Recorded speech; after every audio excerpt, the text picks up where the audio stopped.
তৈরি পোশাকের পর দেশের সবচেয়ে সম্ভাবনাময় রপ্তানি খাত চামড়া। অথচ গেল কয়েক বছর ধরেই এর রপ্তানি আয় ১০০ কোটি ডলারের ঘরেই আটকে আছে। দেড় যুগ পার হলেও শেষ হয়নি চামড়া শিল্পনগরীর কাজ। এ খাতের উন্নয়নে সংকট আছে আধুনিক প্রযুক্তির ব্যবহারেও। তাই চামড়া শিল্পে আধুনিক প্রযুক্তির ব্যবহার বাড়াতে অন্যান্য বছরের মতো রাজধানীর বসুন্ধরা আন্তর্জাতিক কনভেনশন সেন্টারে আয়োজন করা হয়েছে প্রদর্শনীর। এতে চামড়াজাত পণ্য তৈরির যন্ত্রপাতি, উপকরণ সহ আনুষঙ্গিক পণ্যের সমাহার নিয়ে দেশি বিদেশি ২০০টি প্রতিষ্ঠান অংশ নিয়েছে।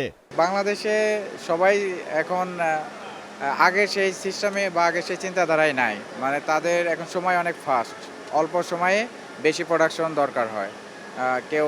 কেউ দেশের বাইরে এক্সপোর্ট করে, আবার কেউ দেশেই সেল দেয়। সো ফাস্ট কাজ এবং স্মার্ট কাজ করার জন্য বেসিক্যালি এসব মেশিন বাংলাদেশে ব্যবহৃত হচ্ছে।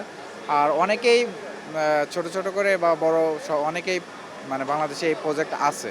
এইবার মেলাতে বেশ কিছু আপডেট মেশিনারিজ উপস্থাপন করেছি বা প্রদর্শনী করতেছি। যেমন ডাবল লেয়ার গ্লুইং পার্টটা আছে।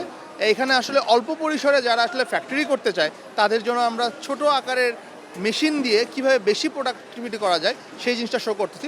বিশ্বের বিভিন্ন দেশের এসব আধুনিক প্রযুক্তির নানা যন্ত্রপাতি একই ছাতার নিচে থাকায় চামড়া খাতের সাথে সংশ্লিষ্টরা ভিড় করছেন মেলাতে। দেশের চামড়া শিল্পের আধুনিকায়নে তাই নিত্য নতুন প্রযুক্তির সাথে পরিচিত হচ্ছেন তারা। অ্যাকচুয়ালি প্রযুক্তিটাই এখানে মূল বিষয়টা আমি লক্ষ্য করলাম। কারণ হচ্ছে যে বর্তমান চায়না হচ্ছে আমাদের সবচেয়ে বন্ধুপ্রতিম দেশ এবং ওদের টেকনোলজি দিক দিয়ে ওরা অনেকটাই এগিয়ে, এবং আমরা লোকালি যারা বাংলাদেশে যে প্রযুক্তি ইউজ করি তার হচ্ছে অনেক আপডেট। সো প্রযুক্তি এবং টেকনিক্যাল বিষয়গুলো আমাকে খুব আকৃষ্ট করছে, যে কারণে আমি প্রতি বছর এই মেলায় আসি।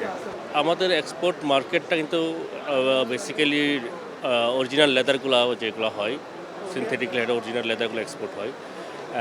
আর্টিফিশিয়াল লেদারগুলোরও এক্সপোর্ট করার বাংলাদেশে অনেক সুযোগ অপরচুনিটি আছে। এই জন্য আমাদের যারা লেদার অ্যাসোসিয়েশন আছে তাদের একটু বেশি ফোকাস দেওয়া উচিত।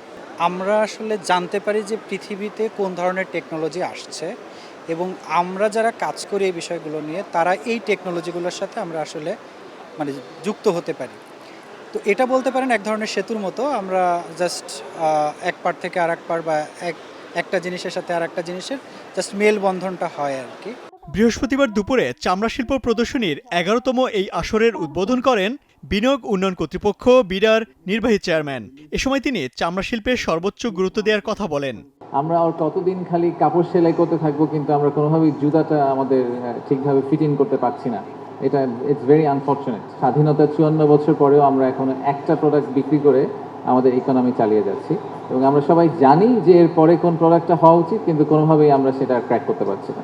আমাদের সরকারের পরে পরবর্তীতে যেই সরকার আসবে তারা একইভাবে চামড়া শিল্পকে অগ্রাধিকার দিবেন, এবং তারা চামড়া শিল্পে যেই পলিসিগত সাহায্যগুলো করা দরকার এটাকে ঠিক একইভাবে টেক্সটাইল অ্যান্ড গার্মেন্টস ইন্ডাস্ট্রি লেভেলে নিয়ে যাওয়ার জন্য সেটার ব্যাপারে সচেষ্ট হবেন। আগামী শনিবার পর্যন্ত চলা এ প্রদর্শনী প্রতিদিন সকাল ১১টা থেকে সন্ধ্যা ৭টা পর্যন্ত দর্শনার্থীদের জন্য খোলা থাকবে। Imtiaz Ahmed, star news, Dhaka.